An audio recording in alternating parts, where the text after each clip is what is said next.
Mesdames et messieurs, bonsoir, bienvenue dans votre journal. À la une de l'actualité politique, la diplomatie togolaise dresse un bilan. Avec une politique extérieure axée sur la paix et la sécurité, le pays est investi dans son rôle d'acteur de paix, on y revient. Les relations commerciales entre le Togo et le Gabon ont enregistré une hausse significative cette année, faisant aussi du Togo deuxième partenaire commercial du Gabon pour l'année 2023. À l'international, Israël refute les accusations portées à son encontre par l'Afrique du Sud devant la Cour internationale de justice. Le Premier ministre israélien a défendu la guerre contre le Hamas à Gaza en le qualifiant d'une guerre d'une moralité sans équivalent. Dans les deux Congos, les inondations survenues après les pluies diluviennes ont causé des dégâts considérables. Plusieurs centaines de personnes sont affectées par cette situation qui dure depuis plus de mois. Le point sur la situation dans un instant, restez avec nous.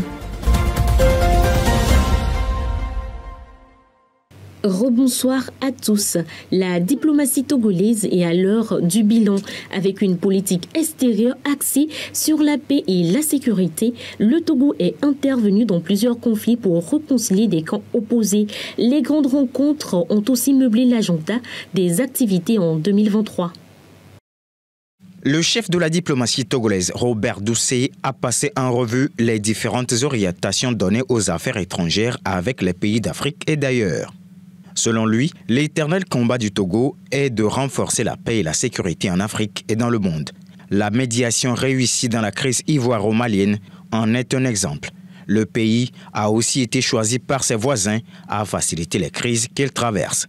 Ainsi, que ce soit le Burkina Faso, le Soudan ou récemment le Niger, la médiation togolaise a été prisée. En 2023, le Togo s'est fait une place de choix dans les grandes rencontres internationales. En janvier 2023, le Togo a participé au forum de Rabat sur la réduction des coûts de transfert de fonds de la diaspora africaine. Il est arrivé au cours de ce même mois à avoir un accord d'exemption de visa avec la Serbie. En mai, le Togo a participé à la première conférence ministérielle de l'Alliance politique africaine et a rejoint la coalition mondiale contre le Daesh. Au BRICS, le Togo a été aussi représenté pour explorer d'autres opportunités coopératives. Le discours panafricaniste du Togo à la 78e session de l'Assemblée générale des Nations unies en septembre n'est pas passé inaperçu. Je cite: « En 2023, le Togo a renforcé son engagement pour la paix et la sécurité en Afrique et dans le monde et a œuvré pour l'avènement d'une Afrique émancipée capable de régler ses propres problèmes et qui participe à la gouvernance mondiale. » Fin de citation. C'est en ces mots que le ministre des Affaires étrangères et de l'intégration africaine a récapitulé la diplomatie togolaise en 2023. Le FAYEJ, Fonds d'appui aux initiatives économiques des jeunes, a dressé le bilan de ses activités pour l'année 2023. Que retenir de ce bilan? Éléments de réponse dans ce qui suit. En 2023, le Fonds d'appui aux initiatives économiques des jeunes FAYEJ a fait un bond remarquable en mobilisant 2,68 milliards de francs CFA pour soutenir l'entrepreneuriat des jeunes. Ce montant inclut diverses sources de financement, y compris des fonds publics, des prêts ou des subventions de diverses institutions financières et potentiellement des contributions de partenaires techniques et financiers. Ces fonds ont été utilisés pour financer 1852 nouveaux projets portés par des jeunes entrepreneurs. Lors d'une réunion avec les jeunes entrepreneurs de micro et petites entreprises des 5 régions économiques du pays à Kara, la ministre Myriam Dossou d'Almeida a partagé ces chiffres. En plus du financement des projets, le FAYEJ a également récompensé l'excellence entrepreneuriale lors de la 4e édition du concours Meilleur Jeune Entrepreneur. 12 lauréats ont été honorés lors de cet événement, chacun recevant un chèque de 1 million de francs CFA ou plus, marquant leur contribution exceptionnelle à l'économie locale. Le bilan 2023 du FAYEJ, selon l'organisme, est un engagement en faveur de l'entrepreneuriat des jeunes au Togo avec un impact sur le développement économique du pays. Les relations économiques se renforcent davantage entre le Togo et le Gabon. Les échanges commerciaux entre les deux nations ont notablement augmenté cette année, ce qui place le Togo comme le second partenaire commercial du Gabon en 2023. Plus de détails. Les relations économiques entre le Gabon et le Togo sont au beau fixe. Selon la note de conjoncture du ministère gabonais de l'économie, le Togo fait partie du top 3 des pays fournisseurs mondiaux du Gabon. En effet, au troisième trimestre 2023, le Togo est classé deuxième fournisseur mondial du Gabon entre la France et la Chine. Autrement dit, le pays ouest-africain se positionne dans le classement derrière la France qui occupe la première position et devant la Chine qui est troisième. Selon la note, au cours de la période, les importations du Gabon en provenance du Togo étaient en hausse de 462,2%, faisant de ce dernier l'unique pays africain figurant dans le classement des 9 premiers fournisseurs du Gabon. Pour rappel, le ministère de l'économie du Gabon n'a pas donné de précision sur les produits importés. Notons qu'en 2021, le Togo a vendu au Gabon plus de 40 milliards de francs CFA de marchandises. Par ailleurs, les principaux clients du Togo, entre autres, sont l'Inde, le Burkina Faso, la Côte d'Ivoire, le Niger. La page internationale à présent, après environ 5 mois de sanctions appliquées en réponse au coup d'État au Niger, le Bénin lève la suspension des importations de marchandises transitant par le port de Cotonou en direction du Niger. L'annonce a été faite par le directeur général du port du Bénin dans un communiqué, ceci une semaine après que le président béninois ait déclaré vouloir rétablir rapidement les relations de son pays avec son voisin sahélien. À la frontière entre le Bénin et le Niger, ces marchandises vont pouvoir désormais transiter après environ 5 mois de galère. Mercredi, le Bénin a levé la suspension des importations de marchandises transitant vers le Niger.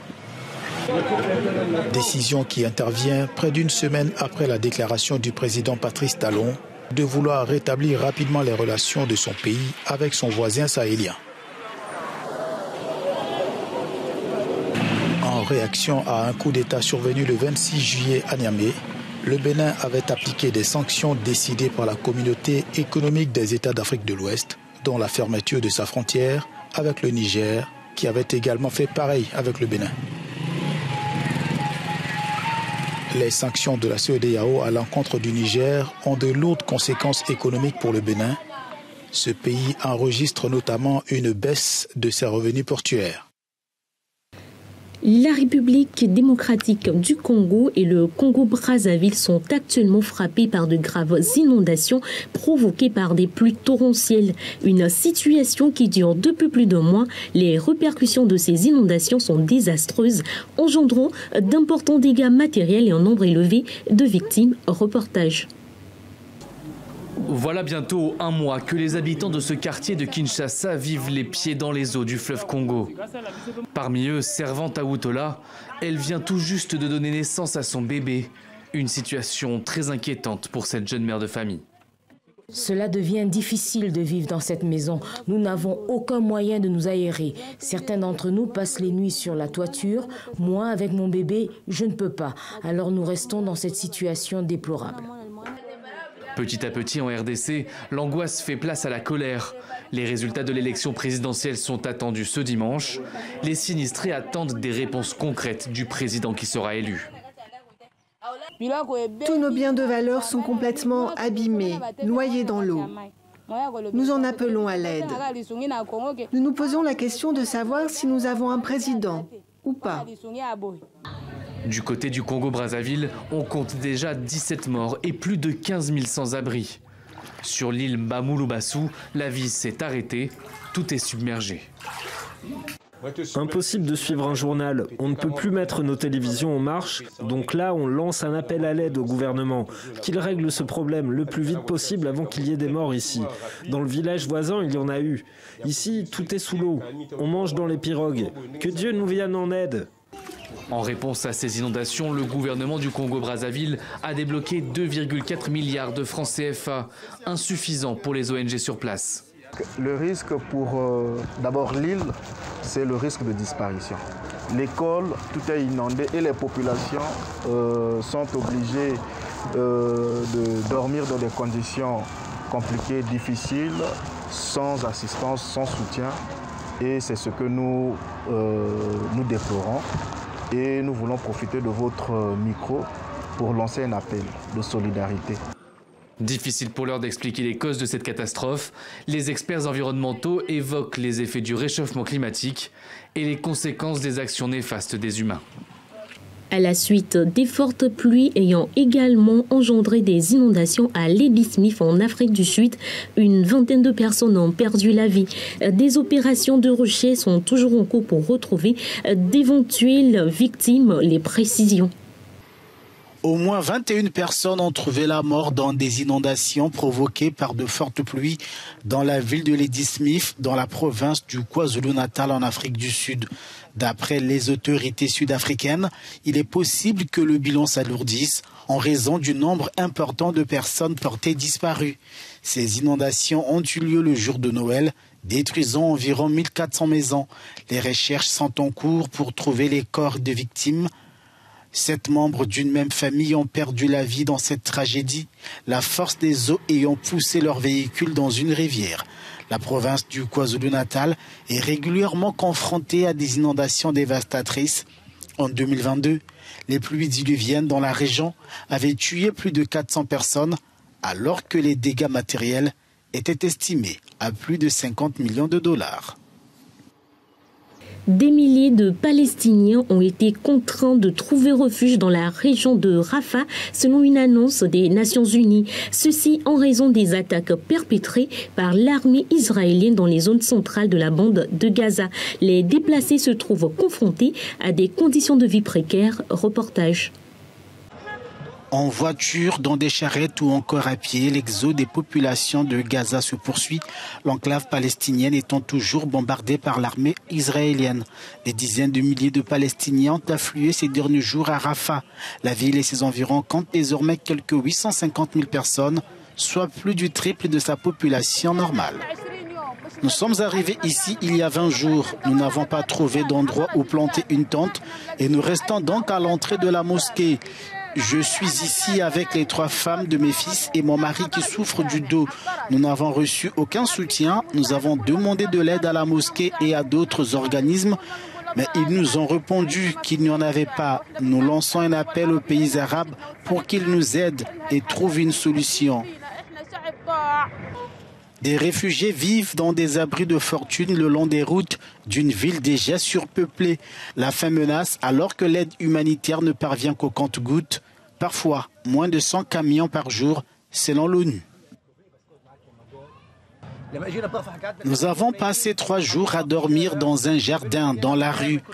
Parce qu'à Rafah, il y a beaucoup de déplacés. Nous n'avons pas de couverture, pas de vêtements, pas de nourriture.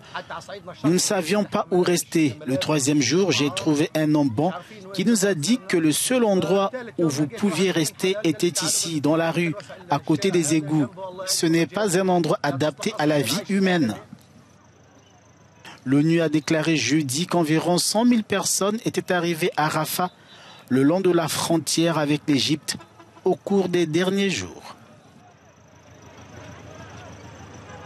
Et puis, suite aux allégations de l'Afrique du Sud accusant Israël de violer la Convention sur la prévention et la répression du génocide devant la Cour internationale de justice, Israël se prononce et refute les accusations et en retour souligne le mutisme de Pretoria face à plusieurs autres conflits. Les détails. Alors que son pays est accusé de génocide à Gaza par l'Afrique du Sud, Benjamin Netanyahou choisit de briser le silence. Le Premier ministre israélien a dénoncé des accusations sans fondement. Pour Netanyahou, Israël ne fait que riposter à l'attaque menée par le Hamas sur son territoire le 7 octobre. Je me permets de commenter la fausse accusation de l'Afrique du Sud selon laquelle Israël commet un génocide. Ce n'est pas nous qui sommes venus commettre un génocide, c'est le Hamas. Ils nous tueraient tous s'ils le pouvaient. En revanche, nos forces agissent de la manière la plus morale qui soit.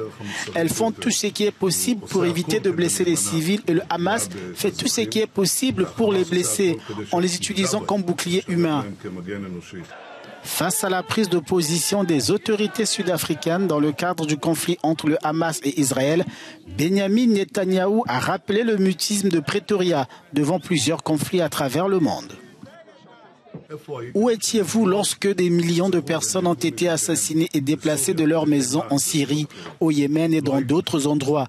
Vous n'étiez pas là parce que tout ce que vous faites maintenant n'est qu'absurdité, mensonge et ignorance. Nous poursuivons notre guerre défensive.